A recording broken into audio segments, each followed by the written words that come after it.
practice what you preach.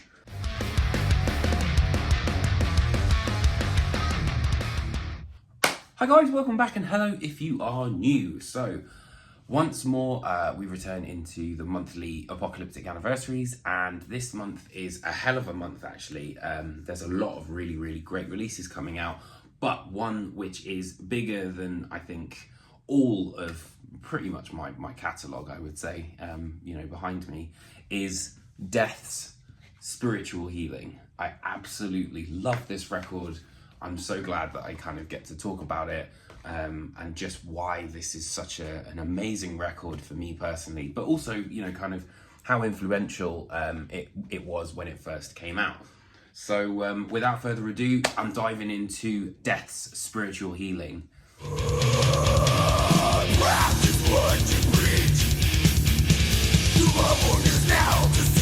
So, Spiritual Healing, the third album by Death, celebrates its 35th anniversary this year. That means that this record is 1 year older than me, which is pretty wild.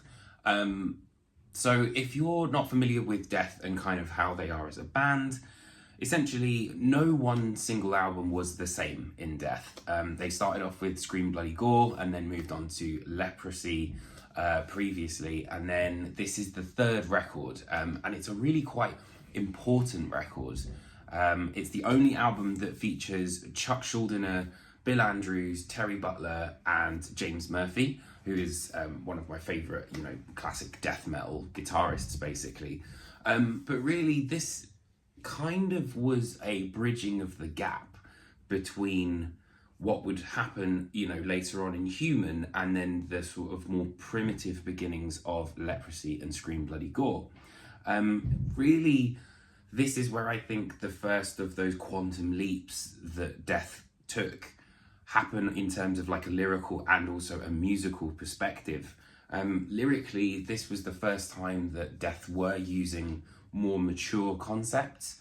Instead of focusing on sort of gore and these kind of like fictional aspects, Chuck was specifically looking at reality and the evils of society and of mankind, so anything from faith healers to mass murder, schizophrenia, abortion, like drug addicted, like parents during pregnancy, things like that. And really, I think is something that was a seismic shift in the band, and something that really kind of grows into later on a massive sort of fascination about philosophy. Honestly, I think, in terms of lyrics, some of these lyrics are some of my favorites, like, practice what you preach, all that sort of stuff. It was really hard hitting, well written, memorable, but also you could really hear what Chuck was saying. He was really sort of pronouncing these records, he was really pronouncing these lyrics to make sure that you knew exactly what he's talking about. And, I think there is a bit of imagination here, but it is very much kind of quite direct as well. And in terms of the songwriting, I think this record really kind of brings that melodic aspect of Death to the forefront. There's a huge amount of brutality, but there's also lots of melody. And actually, just before doing this video, I started playing Spiritual Healing on guitar. And it's really interesting because there's a lot of kind of chromatic sort of ideas, even in Killing Spree, that first sort of like, that's kind of, and then it sort of goes back down. I also think that this record definitely lives in the world of thrash, but was kind of seeing some more, sophisticated time signatures coming in. There's even elements of like doom, I think, on Low Life in particular. Within the Mind is a great example of just how much a song can evolve and how much has kind of been put into the songwriting behind Spiritual Healing.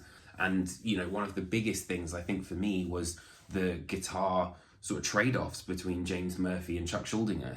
They were absolutely fantastic solos on here, some of my favorite in Death's catalogue. And also, I think, because they have that sort of primitive vibe, you can really feel the melody.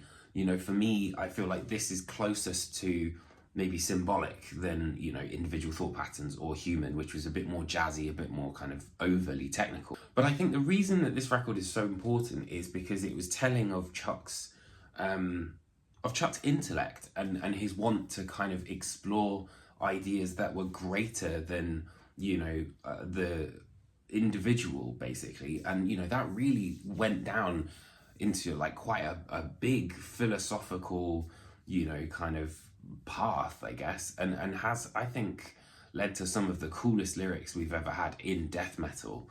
I also think that, you know, this record is so melodic, and I think it kind of created a bit of a blueprint for some of the bands that may not ever have even been here had Death not done, you know, this record in 1990, bear in mind. And honestly, I think, you know, it's an important album because it was halfway between, you know, Leprosy and Human. And really, I think maybe it could be seen as like proto-technical death metal. You know, there are some really technical passages on here, but it's the emotion, I think, that really kind of gets me with this. You can tell that he's really fucking pissed off.